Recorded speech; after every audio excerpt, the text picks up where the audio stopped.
Yes. Yes. You ready? Ah, yes. You ready? Check, check, check, check. Okay? Okay. Sun Radio, backstage here at the Austin City Limits Music Festival. Weekend number 2, Madison Cunningham joining us now. How's it going? It's going good. That's How are good. you? You know what? I'm doing good. It's always fun to be here at ACL, but when you get to that second weekend on Sunday, you're just like, you know what? I'm ready to wrap it up. It's okay. I know, my eye's twitching a little bit. I don't know if you can see it. It's on this side, so the camera won't reveal it. But yeah, I feel you. That's what I'm trying to say. All right, so how did the set go today? It went well. I feel like full transparency is important. I had a birthday yesterday, and we really partied, and I really felt the partying happen on stage. And it happened in the middle, and I was like, oh, hot damn, I really partied. And so, yeah, my consequences were playing out as well. Well, happy birthday. That's you. awesome. And you know what? It's okay, though. That's part of the deal. You got to celebrate the birthday. You have to. It's the music business. It happens. My hands were tied. Right? Really. There was an obligation. Yeah, exactly. From all parties involved. You get it. You get it. I understand 100%. Thank you. I'm glad the evening then for your birthday went well. It went well. It was great. All right, so with festivals like this, you're playing both weekends. Yeah. Do you mix it up at all with the sets? You kind of stick with what works, just kind of keep it simple? We changed one song up today, but yeah, minimal changes. I feel like when you find a sort of arc in 45 minutes, you kind of keep the same. At least my instinct is to keep to it. Yeah, especially after partying. Keep things simple. Just yeah. stick what you know. Yeah, exactly. All right, you just released a new song.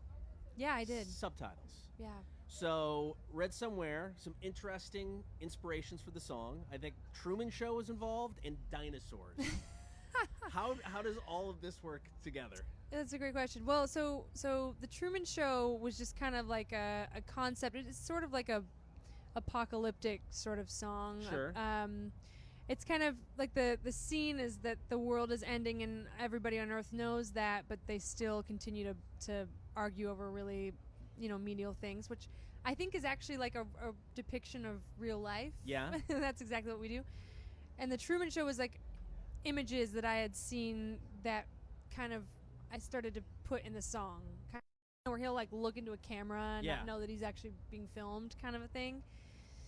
So yeah, that's I drew inspiration from that. The dinosaur thing was really just I used that animal as a means to understand the strut of the song. Okay. It's got like a thump to it, a stomp to it that I feel like a dinosaur embodies. So.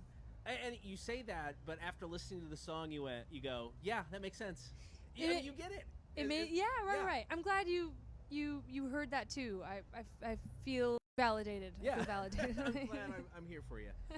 Now, about the whole kind of the premise of the end of the world and nobody's paying attention, it's interesting because I think it's a very big part of our reality right now. Yeah. It's a weird world sometimes. Yeah. And we have more information thrown at us than ever, so we know what's going on. But with all that information, we're also distracted. So it's easy to ignore this big picture.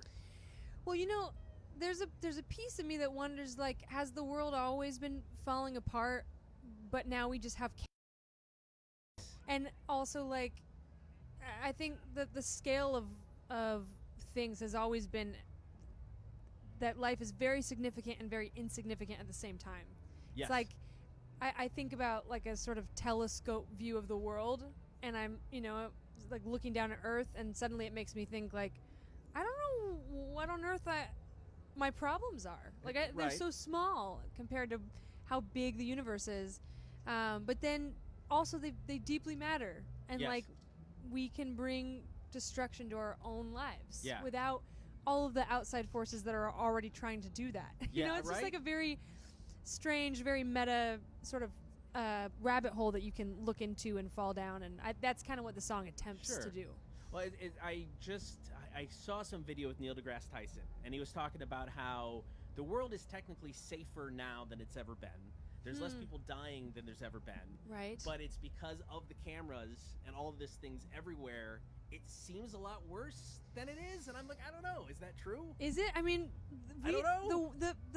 We've been through some very shitty times in our history of the world, so Yes. it's really hard to say if it's getting worse or better. Or I don't know. I really don't know.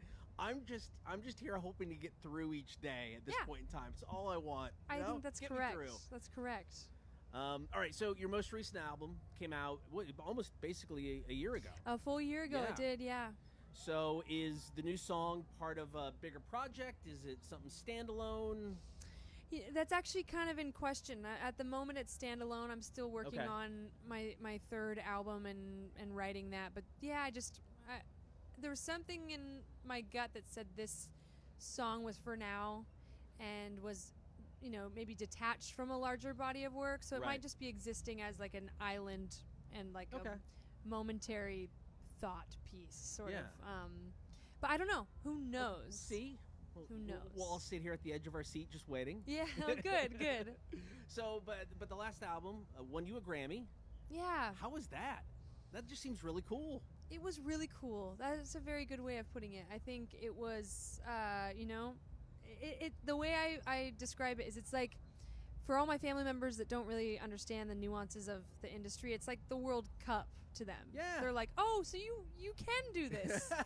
You're actually okay. Yeah.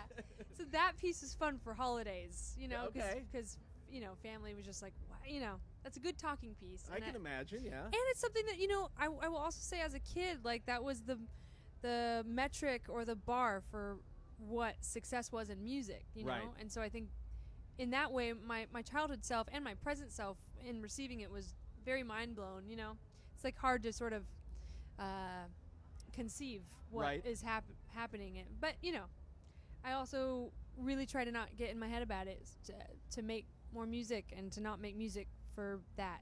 Sure, know? no, that makes sense. Yeah. Now, as someone who will never come close to winning a Grammy, how does one... You never know. Oh, no, I know. How does one properly display a Grammy? Do you have it out, sitting out? That's a great question. I still don't know. I've been, like, strangely morally conflicted.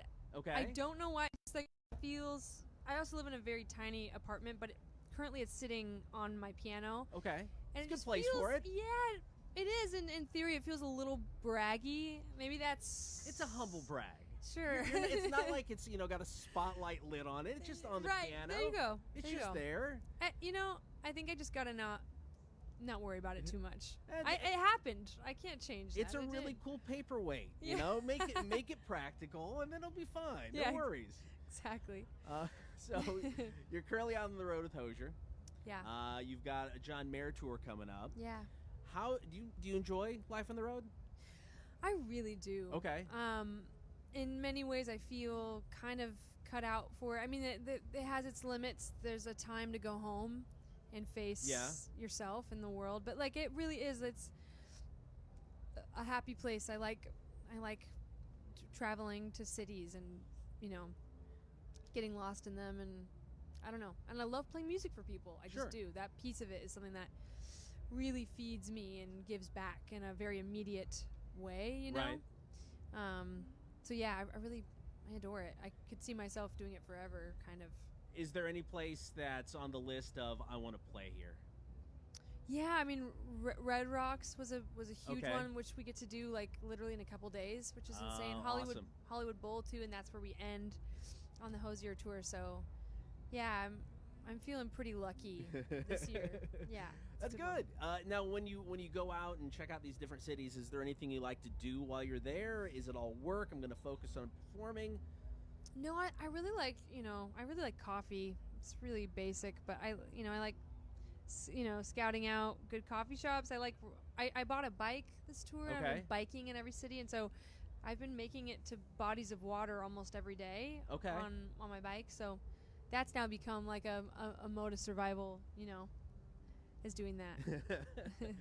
All right. Well, you know what? Thank you so much for stopping by today. Best of luck with Thank you. everything, including how to properly display your Grammy.